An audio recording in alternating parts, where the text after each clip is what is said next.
Makinede kolay nasıl büzgü alırız onu göstereceğim. Önce makine ayarlarımı düzenliyorum. Makinem şu an düz dikişte. Zikzak ayırma alıyorum. Zikzak genişliğim 3,5. Bu genişliğimize çok dokunmamıza gerek yok. Şu ayarımı genişlettim. 2,5 yaptım. Sonra elime farklı bir ip alıyorum. Şu an beyaz alıyorum. Yani bunun rengi çok önemli değil. İpimi şu tam ortaya yerleştireceğim. Ben şu anki bu yapacağım büzgü bir etekte kullanacağım. Elimle zikzak genişliğinin tam ortasına ipimi yerleştiriyorum. Hatta şöyle yapalım. Bir ip rengimi değiştireyim. Daha net görünmesi için ipimin rengini değiştirdim. Siyah yaptım. Videoda net görünmesi için. Şöyle ortaya alıyorum. Şurayı da bir düzelteyim. Ortaya aldım. Elimle öncelikle iğnemi oynatıyorum ve ipimi zikzağın ortasında olması için ona dikkat ediyorum. Şöyle ilk bir başlangıçta elimle yaptıktan sonra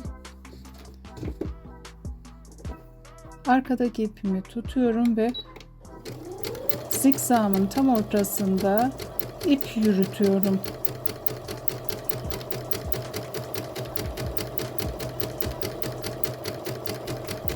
Şöyle de göstereyim nasıl olduğunu.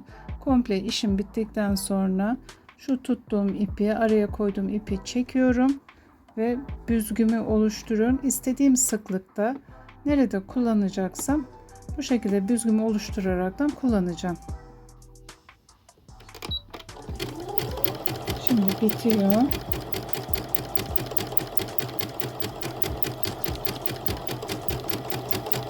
Şurada bitti. Şöyle yapıyorum. İğneyi yukarı çıkarttım. Ben iplerimi keseyim. Şu siyah iplerim önemli.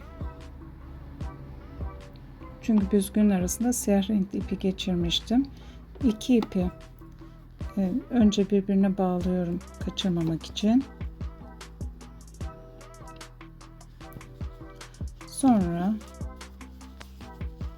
siyah iplerinden tutup çekip büzgümü eşit bir şekilde dağıtıp eteğime yerleştireceğim. Şu şekilde net görünüyordur. Bakın çektikçe büzgüm sıklığı daha sık yapabilirim ya da açabilirim. Bu bizim elimizde. İzlediğiniz için teşekkür ederim.